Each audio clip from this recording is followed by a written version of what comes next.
نائب وزیر اعظم و وزیر خارجہ اسحاق ڈار نے کہا ہے کہ پاکستان خطے میں امن و استحکام کے لیے ایران امریکہ مذاکرات میں سہولت کاری کر رہا ہے۔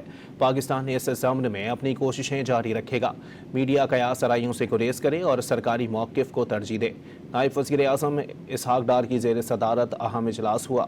اجلاس میں خطے کی تازہ صورتحال کا جائزہ لیا گیا۔ وزیر خارجہ اسحاق ڈار کا کہنا تھا کہ پاکستان خطے میں امن و استحکام کے لیے ایران امریکہ مذاکرات میں سہولت کاری کر رہا ہے۔ ایران امریکہ مذاکرات سے متعلق صرف سرکاری بیانات کو حتمی سمجھا جائے۔ غیر مصدقہ ذرائع پاکستان کے موقف کی عکاسی نہیں کرتے۔ اسحاق ڈار نے سوشل میڈیا پر گردش کرنے والی غیر مصدقہ خبروں سے ہوشیار رہنے کی بھی ہدایت کی۔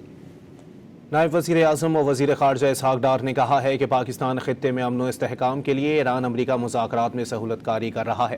پاکستان اس ضمن میں اپنی کوششیں جاری رکھے گا۔ میڈیا قیاس آرائیوں سے گریز کرے اور سرکاری موقف کو ترجیح دے۔ نائب وزیر اعظم اسحاق ڈار کی زیر صدارت اہم اجلاس ہوا۔ اجلاس میں خطے کی تازہ صورتحال کا جائزہ لیا گیا۔ وزیر خارجہ اسحاق ڈار کا کہنا تھا کہ پاکستان خطے میں امن و استحکام کے لیے ایران امریکہ مذاکرات میں سہولت کاری کر رہا ہے۔